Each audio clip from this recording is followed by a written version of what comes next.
반야바라 밀다 심경반자재보살이 깊은 반야바라 밀다를 행할 때 오니 공한 것을 비추어 보고 온갖 고통에서 건너느니라. 사리자여, 색이공과 다르지 않고 공이색과 다르지 않으며 색이고 공이요 공이고 색이니 수상행식도 그러하니라. 사리자여, 모든 법은 공하여 나지도 멸하지도 않으며 더럽지도 깨끗하지도 않으며 늘지도 줄지도 않느니라.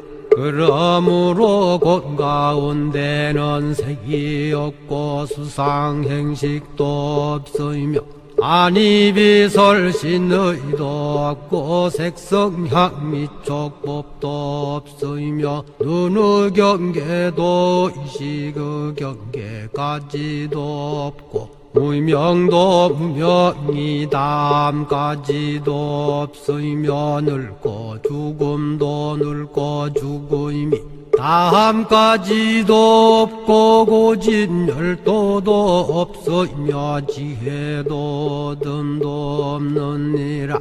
얻을 것이 없는 까닭에 보살은 반야바라 밀다를 의지함으로 마음에 걸림이 없고 걸림이 없으므로 두려움이 없어서 뒤바뀐 헛된 생각을 멀리 떠나 완전한 열반에 들어가며 삼세의 모든 부처님도 반야바라 밀다를 의지함으로 세상의 깨달음을 얻느니라. 반야바라 밀다는 가장 신비하고 밝은 주문이며 위 없는 주문이며 무엇과도 견줄 수 없는 주문이니 온갖 괴로움을 없애고 진실하여 허망하지 않음을 알지니라. 이제 반야바라 밀다주를 말하리라. 아제 아제 바라 아제 바라 승아제 모지사바 아제 아제 바라 아제 바라 승아제 모지사바 아제 아제 바라 아제 바라 승아제 모지사바.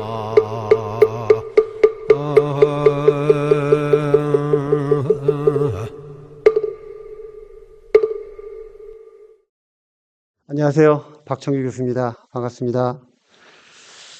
경영대학 회계학과 교수로 재직 중이고요.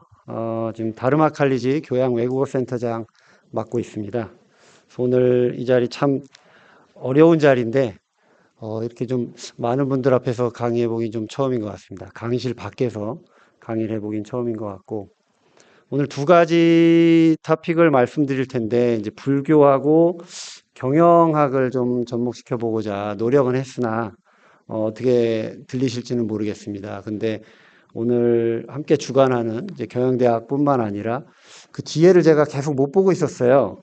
어떤 부서가 함께 주관하는지. 불교 학술원이더라고요. 그래서 이거 큰일 났다. 불교 쪽에서 우리 많은 선생님들이 저보다 훨씬 뛰어나신데 뻥을 치다가는 걸리겠구나.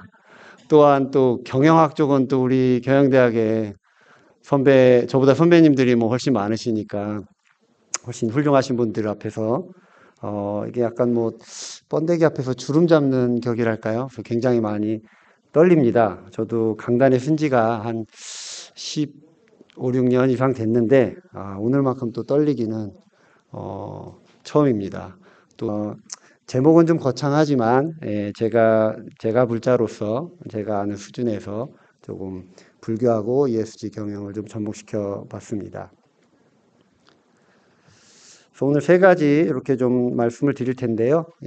제 개인적인 좀 지극히 개인적인 부분이라고 할 수도 있을 텐데 우리 동국 가족 여러분들께 좀 어느 정도 소개를 좀 드리고 싶었고요. 불교와의 인연 그리고 ESG하고 불교 사상을 ESG에 좀 대입해서 설명을 드려볼까 합니다. 뭐 많은 분들이 그러시겠지만 뭐 저도 어려서부터 불자 집안에서 어머니하고 뭐 할머니를 따라서 예, 절을 다녔습니다. 그래서 뭐 부처님 오신 날이면은 가서 지금은 이제 바나나가 흔한데 그날은 요즘 제가 부처님 오신 날 가도 주로 낮에 이렇게 법회를 드리는데 그때는 저녁에 늦게 했던 것 같아요. 그래서 좀 어린 마음에 초등학교 한 저학년 때쯤이었는데 저 바나나를 오늘 먹고 가야 되는데 언제 끝나나 우리 스님들이 또 말씀은 너무 길어지시고 그렇게 많이 쫓아다녔던 예, 기억이 있습니다. 그리고 이제 동국대학교에 와서 본격적으로 불교라는 거를 조금 공부를 하게 됐죠. 저희는 또 커리큘럼상에 있으니까 자아명상이 있고 불교와 인간이 있는데 그래서 학교에서는 뭐 불교 동아리나 이렇게 공식적인 활동을 하진 않았는데 정각원하고 대각전을 뭐 왔다 갔다 하면서 법회에도 참여하고 예, 그렇게 하고 또 저희 어머니가 절에 다니시는데 뭐 운전을 못 하시니까 절들은 다 먼 곳에 있잖아요. 그래서 이제 기사 노릇으로 많이 따라다녔고 예. 그러고 이제 졸업을 하고 2004년에 미국을 갔는데 좀 공백이 생겼죠. 제가 처음에 한 10년 미국에서 살았는데 뭐 물론 LA나 뉴욕 쪽에는 사찰이 있습니다. 그런데 그렇게 좋은 동네를 가지는 못해서 예, 루이지애나 남부에서 시작해서 뭐 켄터키하고 미시간을 거쳐서 들어왔으니까 약간의 좀 공백이 있었는데 다시 동국대학교에 와가지고 모교인 동국대학교에서 좀 뿌듯하게 예, 신행 생활을 하게 돼서 너무 기쁘게 생각하고 내 하필 좀 코로나가 터졌잖아요. 그래서 제가 코로나 중에 와가지고 2020년 가을에 왔으니까 활동을 많이 못하고 있었는데 때마침 뭐 21년에 삼보사찰 천리순례라고 하는 그런 프로젝트가 있었고 정각원에서 또 많이 서포트를 해주시니까 예, 뭐 버스도 해주시고 뭐 먹는 것도 주시고 재워도 주시고 해서 참 잘 다녔던 것 같습니다. 그때는 우리가 미디어에서 보면은 코로나 중에 이제 종교 인구가 많이 감소했다고 그러지 않습니까? 근데 저는 좀 거꾸로였던 것 같아요. 코로나 때 집에만 있으니까 좀 답답하고 뭐 그런 생각이 들어서 정각원에서 이제 그룹웨어가 오자마자 그냥 바로 신청을 했죠. 그래서 좀 다녀야 되겠다 해가지고 그렇게 다니기 시작했습니다. 그래서 뭐 템플 스테이 같은 것도 하고요. 가면은 아마 우리 동국 가족 여러분들께서도 많이 보셨을 겁니다. 청규라고 하는 이런 종이를 한 장 받으시죠. 지켜야 할 청정한 규칙. 제 이름이 지나갔죠. 예, 청규입니다. 예, 그래서 요즘 젊은이들 말로 빼박. 예, 저는 어쩔 수 없이 이 제가 불자로서 부처님의 제자답게 좀 생활을 해야 되나 보다. 뭐 아주 그렇게 잘 지키지는 못하고 있습니다. 그래서 청규라고 하는 이제 이그젬플을 가져오다 보니까 이제 우리 상월결사, 천막결사 하신 우리 아홉 스님들께서 하셨던 청규 칠항을 가져왔습니다. 그래서 그거는 그냥 보통 우리 스님들께서 뭐 지키고자 하시는 그러한 내용들이고요. 그래서 삼보사찰 천리순례를 이제 처음 했는데 참가했는데 앞에 당일을 뺐더니 어떤 분이 그러시더라고요. 오, 천리를 다 했어? 그러시는 거예요. 당일입니다. 예, 하루 다녀왔고요. 제가 갔던 데는 해인사 올라갈 때 갔었고, 송광사는 사실은 개인적으로 가족들하고 좀 여행을 하다가 지나던 길인데 딱 그 입제식 날이 걸렸어요. 그래가지고 그때 가서 이제 입제식만 보고 이제 함께 하진 못했고요. 가족이 함께 가가지고 그 사진에 아래쪽에 있는 녀석이 저희 둘째입니다. 네, 저희 둘째고. 그래서 이제 학교로 돌아와서 그 뒤로 아마 그때 11일차, 12일차에 저희가 해인사 올라갈 때 참가를 했던 것 같습니다. 날짜 보면 10월 9일로 되어 있는데요. 1박 2일로 가서 불교 인연을 계속해서 맺어 갔습니다. 그래서 우리 동국 가족 여러분들께 좀 당부드리고 싶은 거는, 우리 정각원에서 많은 또 행사들도 있고, 행사를 또 연결도 하고 있는데, 이 박청규가 아니라 그냥 청규를 지키신다. 는 생각으로 박청규처럼 학내의 주요 행사에 많이 참여하시고, 정각원 법회에 참여하시면서 불교와의 인연을 계속해서 이렇게 가시면 좋겠다라는 생각이 듭니다. 요 그래픽으로 바꾼 거 아니고요. 스티커가 있습니다. 그래서 실제로 가끔 이제 곡차를 할 때 붙여서 먹기도 합니다. 그리고 이제 학교 밖에서는 이제 봉은사에서 하는 수미산 원정대 5기를 제가 활동을 해서 지난 2월부터 8월까지 6개월간 열심히 했습니다. 그래서 반장도 했고요.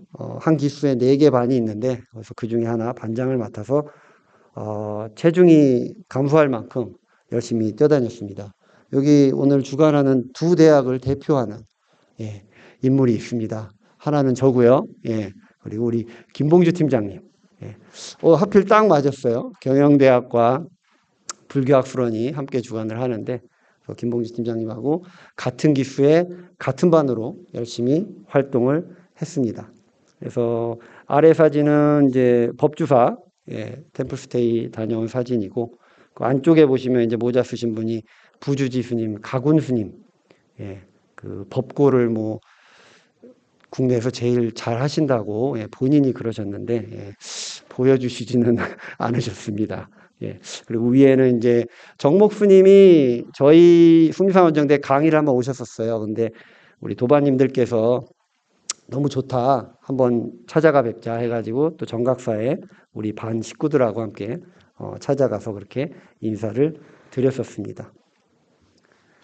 그래서 이제 원만회양해서 8월에 드디어 졸업을 했습니다.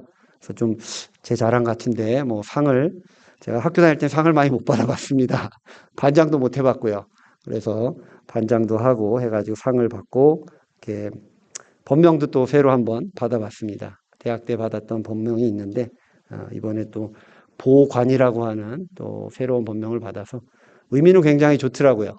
교수인 저로서는 넓을 보자에 볼 관자, 넓게 본다라는 뜻이라 저는 굉장히 만족하고 있습니다.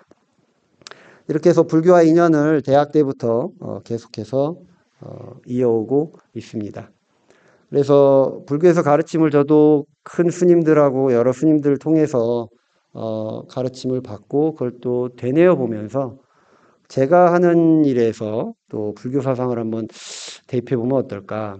좀 전에 원장 스님하고 면담을 했는데 회계학에는 접점이 없을 것 같은데 말씀을 하셨는데 맞습니다. 회계학은 좀 찾아보니까 너무 없기는 했습니다. 근데 이제 제가 요즘 이제 ESG 분야를 연구와 강의를 많이 하고 다니니까 그쪽에 불교의 가르침을 좀 대입해서 한번 계속해서 생각을 하고 있습니다. 그래서 불교는 우리가 신앙이 아니라 신행이라고 하죠. 그래서 그만큼 실천이 중요합니다. ESG도 역시 실천이 중요하거든요.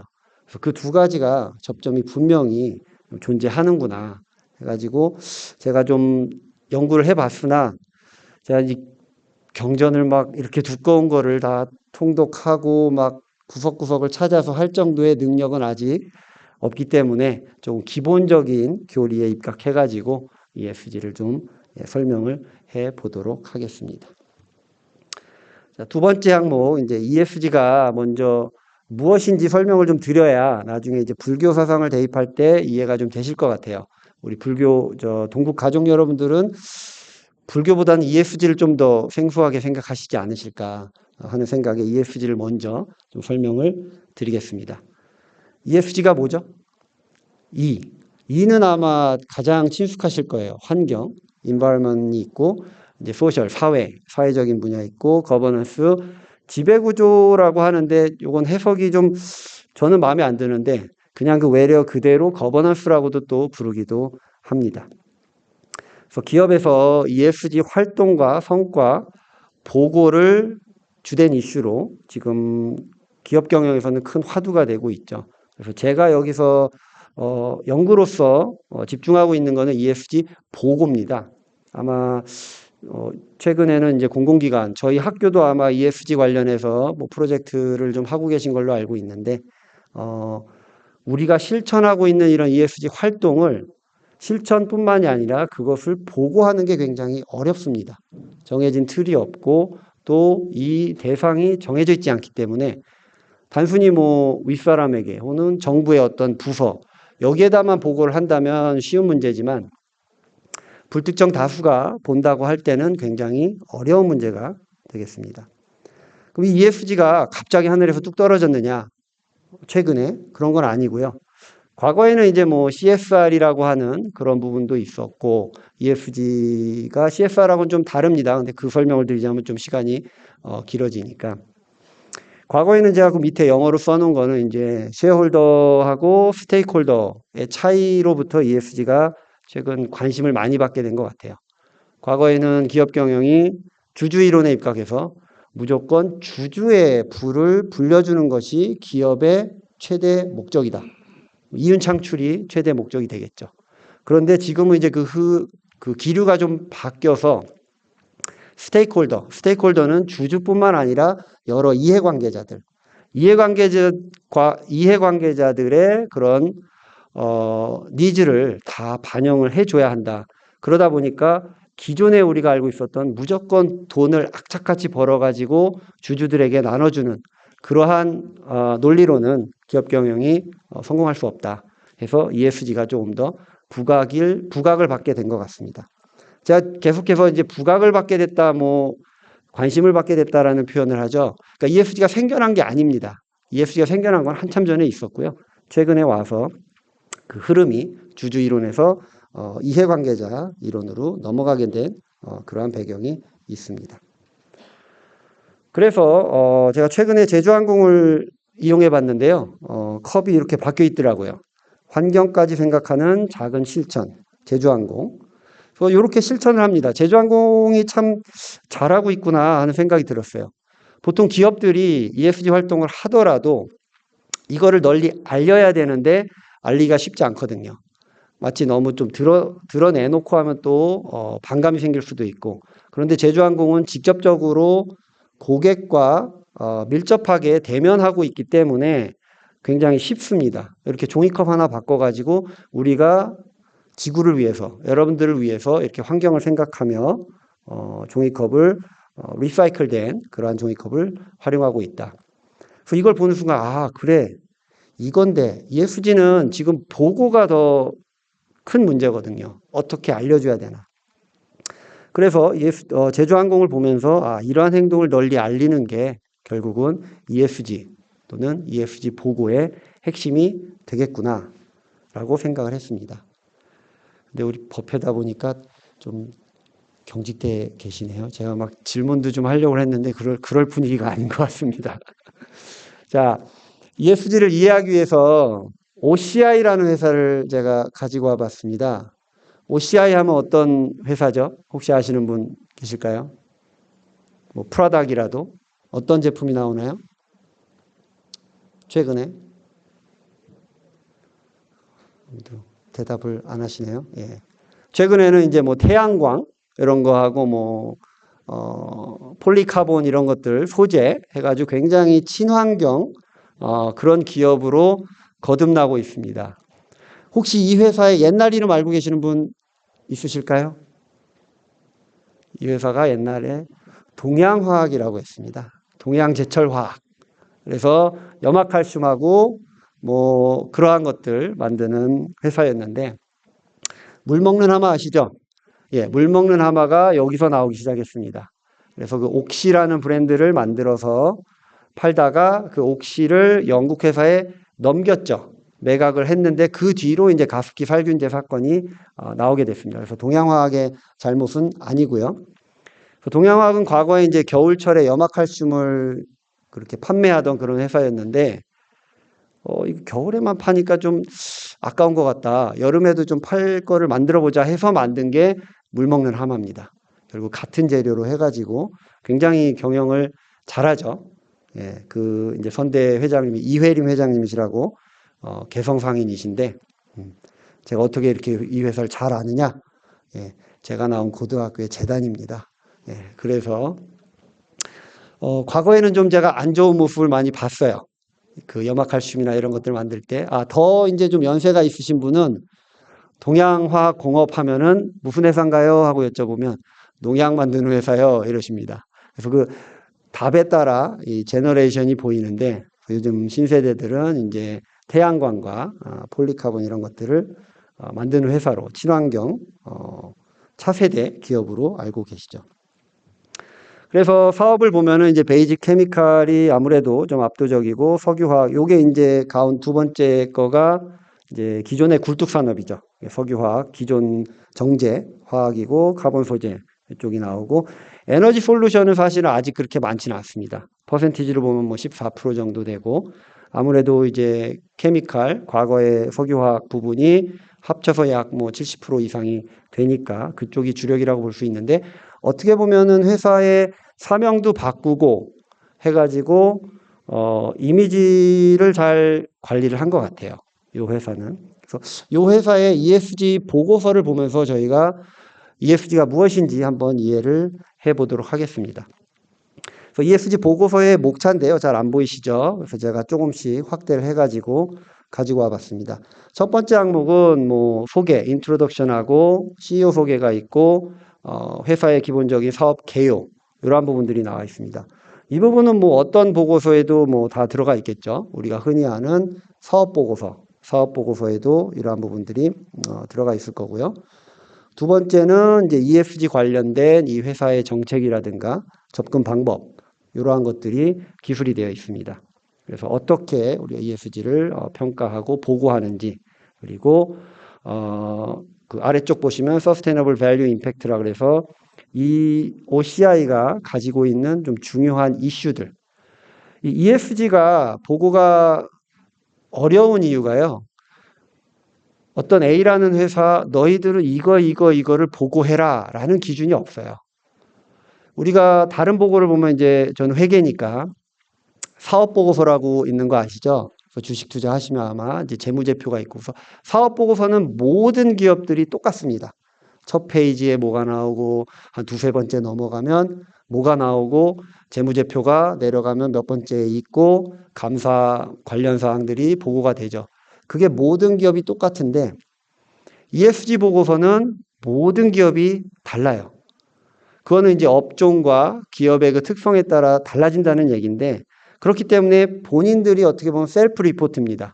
본인들이 찾아서 우리의 이 지속 가능성을 계속해서 이어주는 항목들이 무엇일까? 우리가 가지고 있는 장점은 뭐고 단점은 무엇일까를 본인들이 파악을 해서 보고를 해야 됩니다.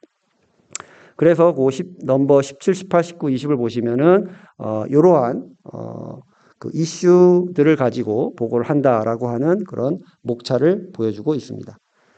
그리고 이제 여기가 제일 집중적으로 봐야 될 부분이 되겠죠. 가장 핵심적인 부분이고 그래서 ESG 개별 항목에 대해서 OCI라는 회사가 기술을 하고 있습니다. Sustainable Management라고 나와 있는데 기후변화 대응과 환경 경영 이 부분을 통해서 이 파트 환경을 기술하고 있고요. 사회 부분, 소셜 부분은 아무래도 이제 지역 사회와 이런 연계된 또는 우리 임직원과 관련된 부분이 겹쳐 있겠죠. 그래서 인재 경영, 안전 보건 그리고 공급망 ESG 가치 창출, 사회공헌 부분 이러한 부분이 있고요. 마지막으로 이제 거버넌스는 다소 이게 영어로서 저는 제가 뭐 한 20년 공부를 하고 있지만 박사부터 아직도 거버넌스를 한국말로 어떻게 해야 될지 모르겠어요. 지배구조라고 많이 쓰는데 이게 과연 지배구조만으로는 저는 한 100% 이렇게 와닿지는 않거든요. 아무래도 우리 학자들이 뭐 경영학이나 경제하시는 분들이 앞으로 또 좀 만들어가야 될 숙제가 아닐까 하는 생각인데 지금은 그 안에 내용은 지배구조, 리스크 관리, 윤리 경영, 인권 경영에 대한 내용들이 보고가 되고 있습니다. 그래서 그 내용을 간략하게 하나씩 살펴보면 먼저 환경입니다. 환경 부분은 이 ESG OCI 보고서의 환경 부분 제가 캡처해 온 건데요. OCI는 중장기 기후변화 전략 수립과 온실가스 감축, 탄소 중립 이행을 지속적으로 추진하고 있다. 이렇게 보고가 되고 있죠. 그래서 에너지 사용량은 전년 대비 뭐 9.5% 감소되었다. 온실가스 집약도도 40% 전년 대비 감소되었다.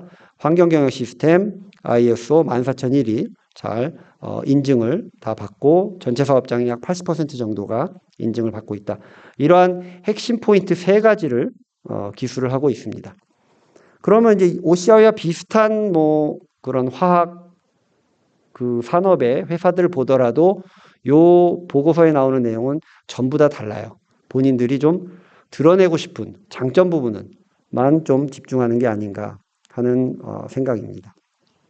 그래서 내용을 좀 보면 이렇게 생겼습니다. 이건 여러분들 뭐 읽으시라고 가져온 건 아니고요. 슬라이드가 좀 작으니까 그냥 이렇게 생겼다.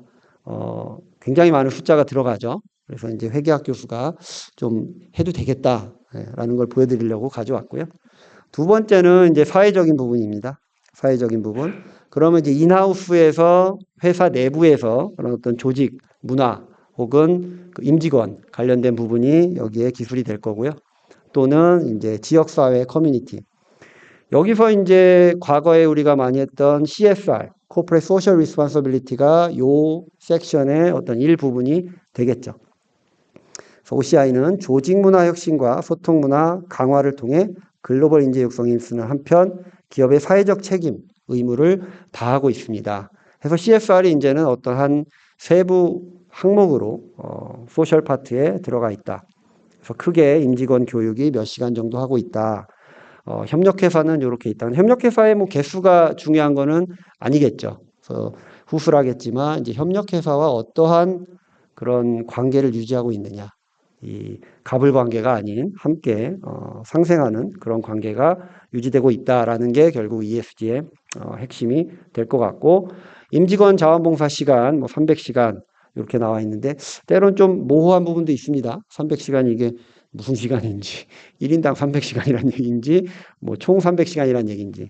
그럼 이제 뒤에 보면은 또 이렇게 데이터가 첨부되어 있습니다. 그래서 이걸 보면서 어떠한 활동들을 OCI가 하고 있다. 아마 안 보이시겠지만 제가 읽어드리면 뭐 왼쪽 하단은 임직원 교육, 그리고 가운데 아래쪽은 안전보건 활동, 오른쪽 위에는 육아휴직 사용 현황, 그죠? 그리고 오른쪽 아래 두 번째는 유연근무제, 뭐 이러한 것들이 있습니다. 그 위에는 이제 노동조합 가입 비율. 이렇게 보면은 뭐 우리 학교에서도 이런 것들은 다 매트릭이 나와 있겠죠. 그래서 우리 동국가족 여러분들 이맘때 되면은 얼마 전에 그룹에 왔죠. 예, 그 법정 의무 교육 이 클래스 들으시라고. 예, 우리 다 ESG 실천을 하셔야 됩니다. 그래서 그런 것들도 자 마무리를 잘 해주셔야 되고요. 거버넌스 부분은 결국 이제 지배구조, 뭐 지배구조보다는 저는 이제 권력구조라고 말하고 싶은데, 예, 그 기업의 내부에서 어떠한 권력의 흐름이 있느냐. 그래서 지배구조의 독립성과 투명성을 확보하기 위해 어떤 노력들을 하느냐. 그래서 뭐 여성 사회이사 비율 50%. 최근에 이 다양성 확보 차원에서 예, 여성 사회이사가 많이 이제 배출이 되고 있고, OCI가 자산 2조가 되는지 모르겠는데 자산 2조 이상은 이제 의무적으로 1인 이상 하게 되어 있죠. 근데 좀 선도적으로 OCI는 50%나 2명이나 예, 여성으로 하고 계시는데 어제 제가 들어가서 봤더니 한 분이 뭐 사임하셨는지 안 보이더라고요. 예, 그래서 지금 3분 남아 계신 걸로 확인이 됐습니다.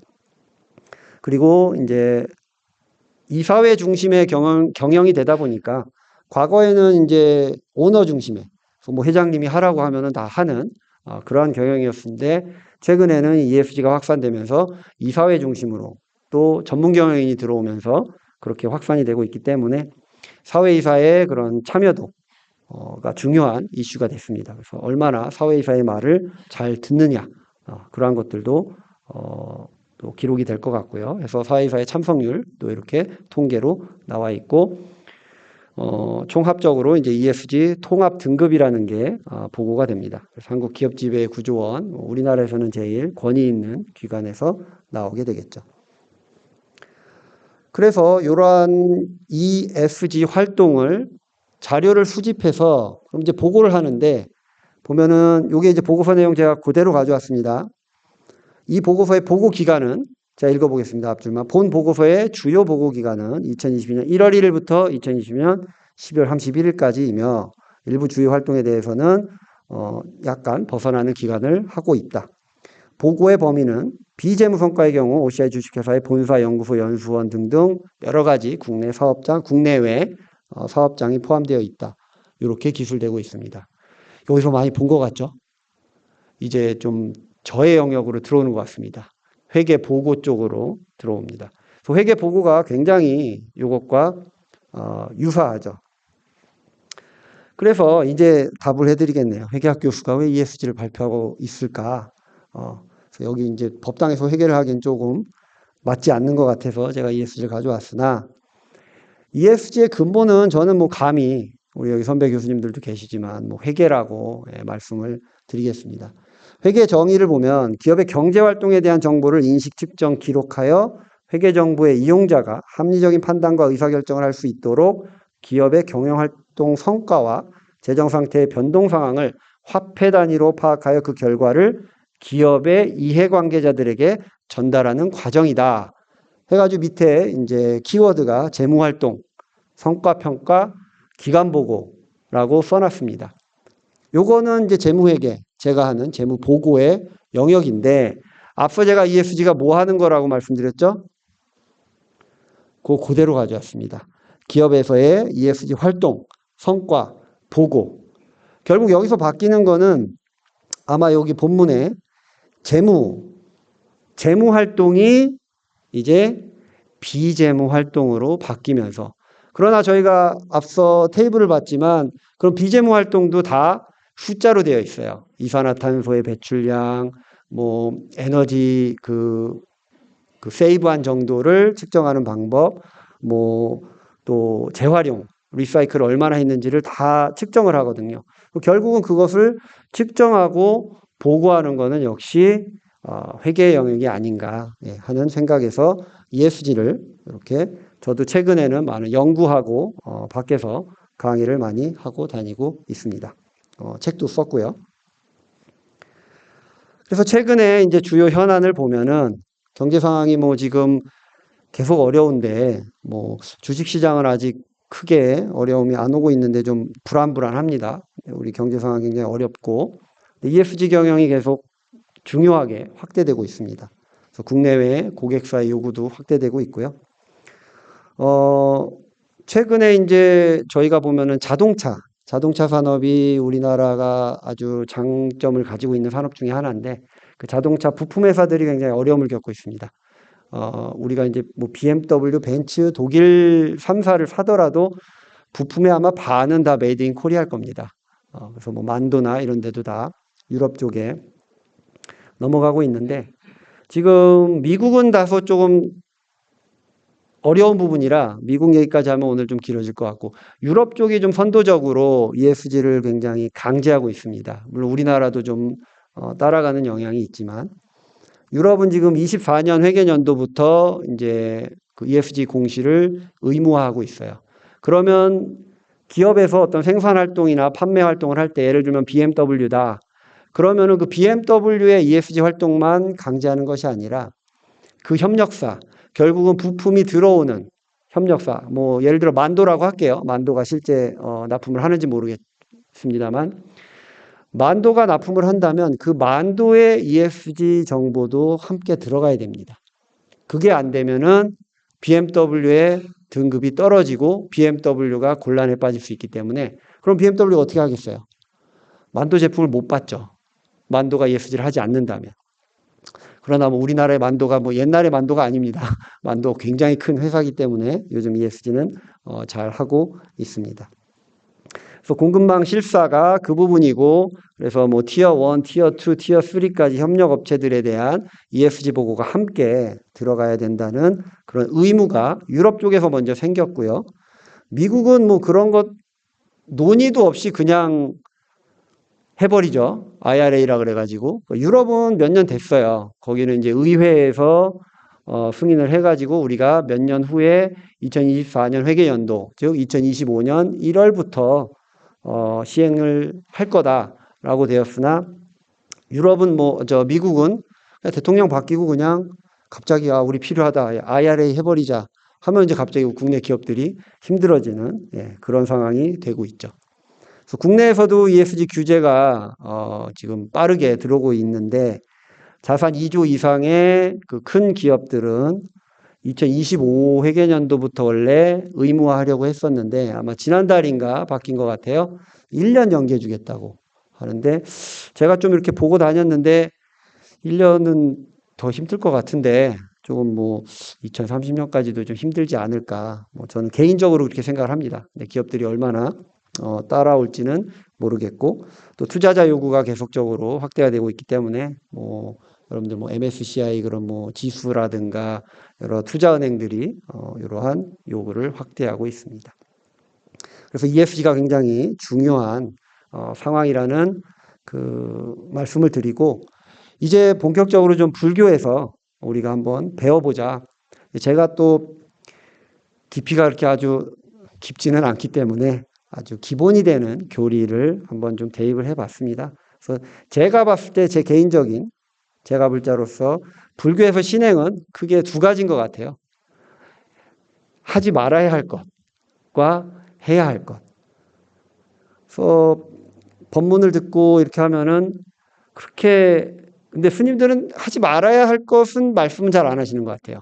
법문하실 때 이렇게 해야 할 것들, 좋은 것들만 말씀을 해주시는데 저도 이제 뭐 동국대 오고 뭐 후계도 또 학교 다닐 때도 받고 이번에 동국대에서도 받고 또 봉은사에서도 받았는데 받을 때마다 이제 뭐 이렇게 또 책도 주시고 해서 좀 읽어보는데 거기에는 이제 하지 말아야 될 것들이 엄청 많이 있더라고요.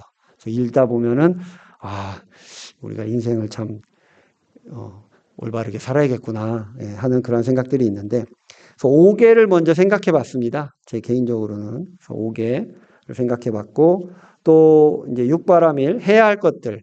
육바라밀이 굉장히 경영자의 입장에서는 좀 이렇게 그 디자이어 돼야 되는 거 아닌가 하는 저의 생각이 있고요. 5개를 보면은 뭐 삼위오계, 신도오계가 있는데 뭐 세 번째 것만 조금 말이 다른 것 같습니다. 생명을 죽이지 말아라, 도둑질하지 말아라, 주지 않는 것을 갖지 말아라, 사함하지 말라, 거짓을 고하지 말아라. 그리고 술을 마시지 말라. 술을 마시면 뭐 당연히 정신이 혼미해지니까. 근데 오늘 제가 앞에 무슨 철험을 가지고 왔었네요. 죄송하게. 자, 첫 번째 이제 살생을 하지 말아라. 당연히 뭐 우리가 환경적인 부분을 생각한다면 ESG에서 이가 제일 앞에 있지 않습니까? 제일 중요하고 아마 우리 동국가족 여러분들께서도 가장 잘 아는 부분이 아닐까 저는 생각을 합니다. 그래서 환경을 살리는 것이 곧 우리를 살리는 것이고 함께 살아가는 것이다. 라고 생각해서 우리 많은 기업들, 특히 이제 소비재 관련된 부분에서는 그러한 활동들이 이미 많이 이루어져 왔습니다. 스타벅스에서 뭐 종이 빨대를 도입한 지가 벌써 몇 년 됐고요. 맥도날드, 롯데리아 같은 데 가면 요즘 빨대 안 주죠. 그래서 뭐 뚜껑이라고 불러요. 뚜껑이. 빨대는 은퇴했어요. 뚜껑이를 이용해 주세요. 뭐 이런 문구가 있습니다. 그리고 이제 기후변화 대응하기 위해서 이제 북극의 고온하면 생각나는 제품 있죠. 코카콜라. 점점 그 북극곰이 또 설 자리가 없어지는 그런 캠페인도 하고 있고. 그에 따라서 이제 뭐 탄소 제로라든가 국가적인 차원에서도 많이 캠페인이 일어나고 있고 아마 전 세계에서 아리백이라고 하는 단어를 가장 많이 하는 국민은 아마 대한민국이지 않을까. 대선에서 그렇게 크게 나왔기 때문에. 불살생이 중요한 이유는 나의 생명이 중요하면 결국 남의 생명도 중요한 것이고 그런 것들을 가치를 지켜나가다 보면 우리가 함께 잘 살 수 있다 하는 것들을 우리가 생각해 볼 수 있습니다. 오래 살고 죽지 않고 싶어 하는 것은 모든 중생의 공통된 본능이 아닐까. 그래서 인간뿐만 아니라 모든 생명이 소중함을 우리가 여기서 깨달아야 되고 기업 경영하시는 분들도 지금까지 우리가 많이 좀 낭비를 해왔다면 지금부터라도 환경을 위해서 또 지역사회를 위해서 살생을 좀 줄여가야 되지 않을까 하는 생각이고요. 그 다음은 주지 않는 것을 가지지 말라. 도둑질하지 말아라. 기업들이 도둑질을 할까요? 보통 대놓고 하지는 않죠. 대놓고 하지는 않습니다. 스타벅스의 케이스를 한번 가져와 봤습니다. 그래서 이제 첫 번째 2000년대 중반부터 무분별한 일회용품 사용은 앞선 환경하고 연결이 되어 있고요. 두 번째가 오늘 얘기하고 싶은 부분인데, 이티오피아 커피 공급업자들에게 정당한 가격을 지불하지 않는다. 요게 결국 정당한 가치를 매겨주지 않으면 그게 뭐죠? 결국은 뺏어오는 거거든요. 10불을 줘야 될 걸 2불만 주고 가져온다. 그러면 8불을 훔쳐오게 되는 겁니다. 그래서 그러한 활동들이 이루어져 왔고요. 그래서 스타벅스 커피를 보면 이제 1파운드 유기농 커피 생산을 위해서 6파운드의 원두가 필요하대요. 그래서 그 근로자들이 15일 동안이나 중노동을 하는데, 1파운드면 여러분들 그 스타벅스 그 매대에 가면은 이제 봉지에 든 커피 이렇게 팔잖아요. 한 15,000원, 18,000원 하는 거. 그게 1파운드거든요. 그러면 이제 커피 원두 나무에서 열매를 따면 약간 체리처럼 과일처럼 빨갛죠. 그게 이제 말라 삐뚤어져야 우리가 생각하는 그런 커피 빈이 되는 건데, 6파운드가 줄어가지고 1파운드가 되는 겁니다. 그래서 1파운드 산지 가격이, 이티오피아가 이제 커피가 많이 나는 동네인데 1불 50센트래요. 근데 그거는 우리가 미국에서도 뭐 한 12불, 이제 코로나 전에 그랬던 것 같습니다. 이제 인플레이션이 와서 얼마나 더 올라갔는지 모르겠는데, 뭐 10% 정도, 옆에 이제 그림을 보시면 아시겠지만 이익의 90%는 다 그런 업자들이 가져가고, 수입업자라든가 유통업자라든가 그런 사람들이 가져가고, 고작 10%만 이티오피아 사람들한테 간답니다. 그 10%도 농부들한테 가는 게 아니에요. 커피 그 농부들한테 가는 게 아니고, 또 그 땅도, 커피 농장도 뭐 주인도 있을 거고, 거기서 근로하는 사람들은 또 이제 뭐 소작농이거나 그냥 근로자이거나 할 테니까 그 사람들한테는 굉장히 조금 가겠죠. 그래서 그러한 어려운 점이 스타벅스를 한때 덮쳤습니다. 그래서 그때가 뭐 2006년, 7년, 8년 이때인데, 그래서 그때 주가를 보니까 물론 2008년에 이제 글로벌 금융위기가 와서 떨어진 것도 있지만 이미 그 전부터 굉장히 스타벅스가 기업 가치로서는 하락을 시작을 했었습니다. 2007년, 8년에 이미 하락을 했죠. 그래서 스타벅스 이대로 안 되겠다. 환골탈태하는 심정으로 좀 우리가 바꿔야 되겠구나 해가지고 이제 공정무역이라고 하는 개념을 가지고 왔습니다. 공정무역 인증 원두를 해가지고 정당한 이익이 돌아갈 수 있는 지속 가능한 거래를 만들어가고 있습니다. 라고 하는 캠페인을 해서 조금 더 비싸게 주고 가져오겠다. 왜 이 불살생과 불투도가 중요하냐면, 결국 훔쳐오면요, 그 사람들이 죽게 되겠죠. 그 농장 없어집니다. 그럼 커피가 안 나오죠. 스타벅스도 망해요. 결국은 같이 살아야지만 끝까지 스타벅스도 성공할 수 있는데 죽이면 안 된다는 거죠.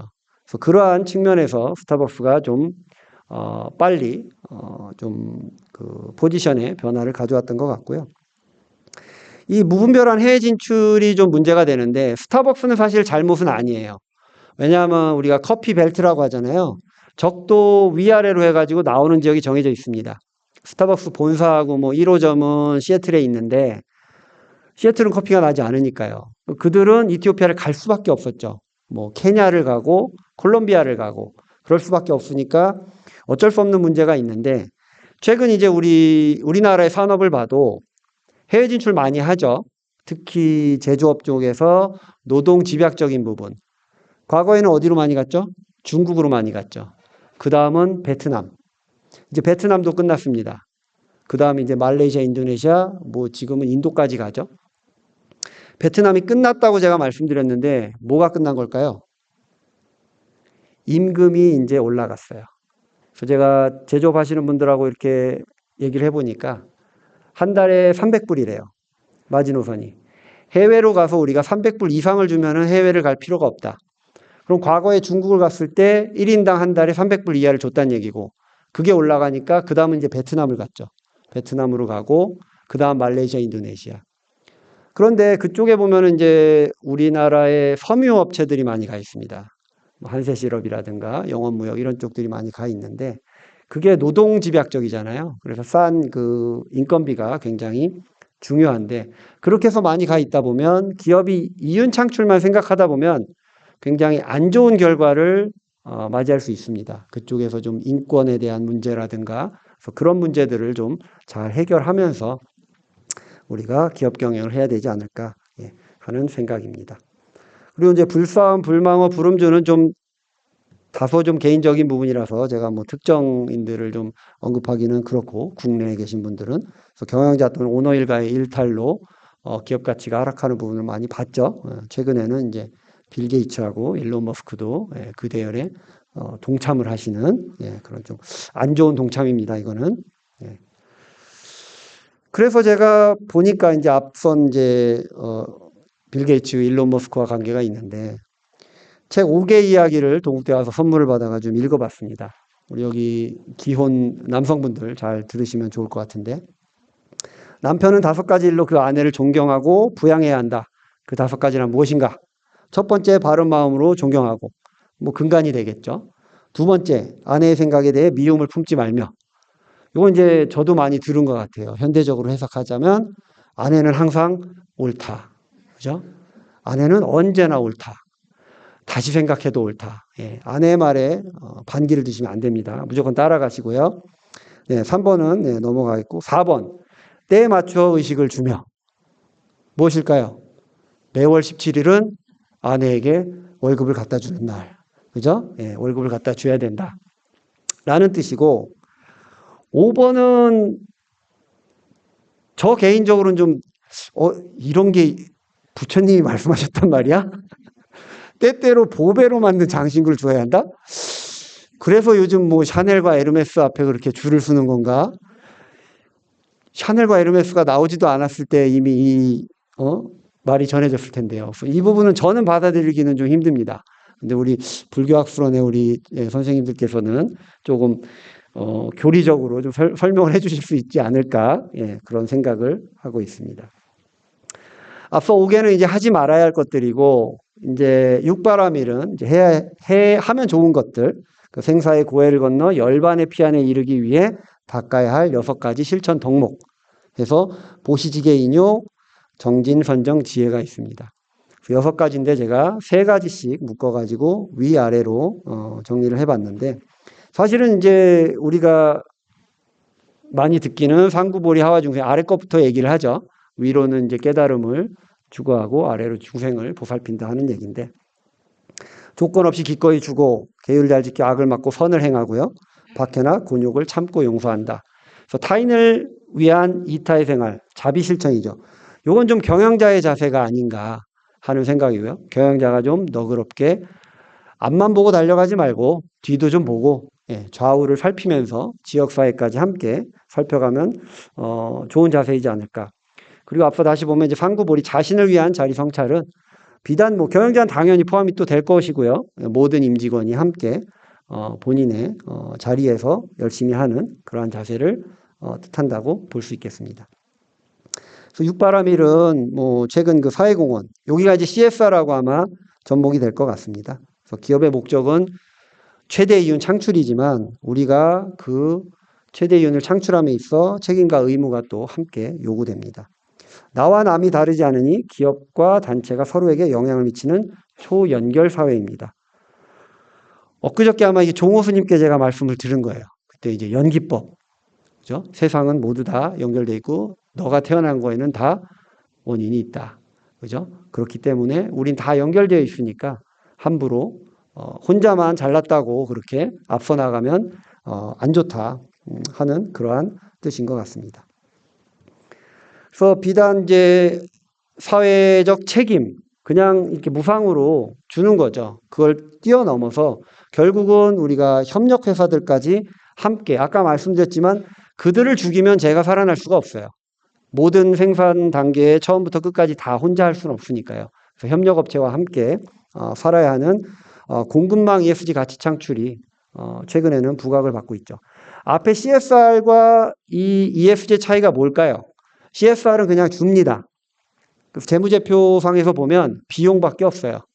근데 공급망 ESG 가치 창출은 결국은 맨 아래 보면 협력사 지원 프로그램을 운영해서 재무적이든 비재무적이든 그들을 함께 키워야 나한테 인 리턴 돌아옵니다. 그래서 나의 부가 함께 증가하게 되는 그러한 시스템이 되겠습니다. 그래서 OCI 410도 이렇게 진정성, 공정성, 지속성, 직원 참여라는 테마로 이렇게 기술이 되고 있습니다.